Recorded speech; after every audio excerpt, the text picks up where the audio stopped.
കിട്ടിയിട്ടുണ്ട്. പക്ഷെ വാസന തുണിയുണ്ടോ? ഇല്ല. അത് നമ്മൾ കൊടുത്തിട്ടുള്ളതാണ്.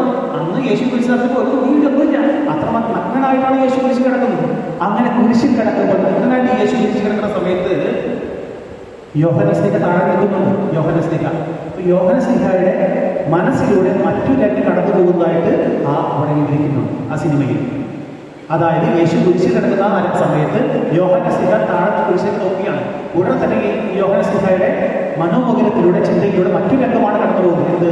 തലേ ദിവസം പെസഹ വ്യാഴാഴ്ചയിൽ യേശു ശിഷ്യന്മാർക്ക് അപ്പം കൊടുക്കുന്ന രംഗമാണ് മനസ്സിലാക്കുന്നത്. എന്താണ് രംഗം? ആ ഒരു പാത്രത്തിനകത്ത് കുറെ അപ്പം വെച്ചിരിക്കുകയാണ്. ആ അപ്പം ഒരു തുണിയിട്ട് മൂടിയിരിക്കുകയാണ്. ആ തുണി യേശു മാറ്റുകയാണ്. കുരിശ് കിടക്കുന്ന നഗ്നനായി കിടക്കുന്ന യേശു കണ്ടപ്പോൾ യോഹന്നാൻ സ്ലീഹയുടെ കണ്ണിലേക്ക് മനസ്സിലേക്ക് കടന്നു വരുന്ന ചിന്ത, ആ രംഗം എന്താണ്? ആ അപ്പത്തിന് പോലും തുണി മാറ്റുന്ന രംഗം. അപ്പോൾ ഇന്നലെ കിട്ടിയ അപ്പം തന്നെയല്ലേ ആ കുരിശ് കിടക്കുന്ന യേശു എന്നുള്ള വലിയൊരു ബോധ്യമാണ് യോഹന്നാൻ സ്ലീഹയ്ക്ക് ഉണ്ടായത്.